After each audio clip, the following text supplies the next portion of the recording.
là, vous voyez le graphique des émissions de CO2. Alors, je pense que si vous avez regardé, si vous connaissez le sujet, ce n'est pas la peine de s'étendre sur ce sujet-là, hein. Donc, on voit qu'effectivement, que depuis les années 80, on est parti à un réchauffement climatique très, très, très, très élevé.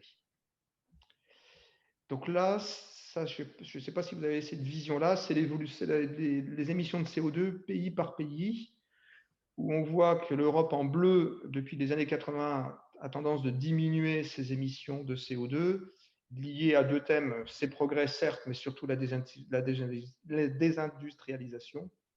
On voit le bond de la Chine en termes d'émissions de CO2, et on voit que les USA, même s'ils ont progressé depuis 10 ans, restent un fort émetteur, avec donc la somme Chine plus Amérique, hein, qui représente 43% des émissions de CO2, donc et l'Europe qui ne représente que 9% maintenant. Donc l'Europe, même si elle fait beaucoup d'efforts derrière, l'impact sur le réchauffement climatique au niveau mondial sera quand même très faible.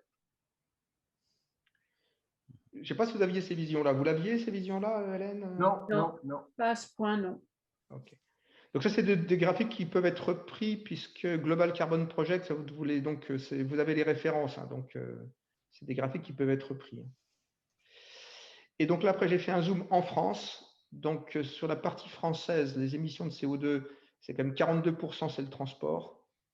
L'industrie ne présente que 16% et l'énergie que 14%. Le chauffage résidentiel, 15%.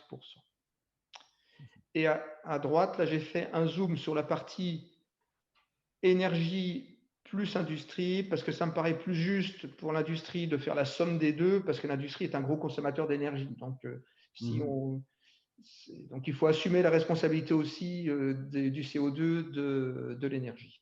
Et en faisant ce zoom-là toujours sur la France,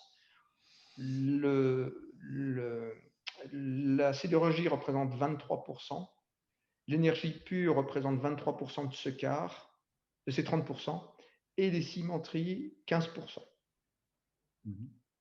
Voilà. Donc, on voit quand même qu'effectivement, il faut taper sur... Si on veut, pour s'attaquer, il faut qu'on s'attaque au transport et donc à la résidence, hein. Mais après, pour s'attaquer à l'industrie, il faut s'attaquer sur ces trois pôles-là, hein, qui sont cimenterie, sidérurgie et énergie.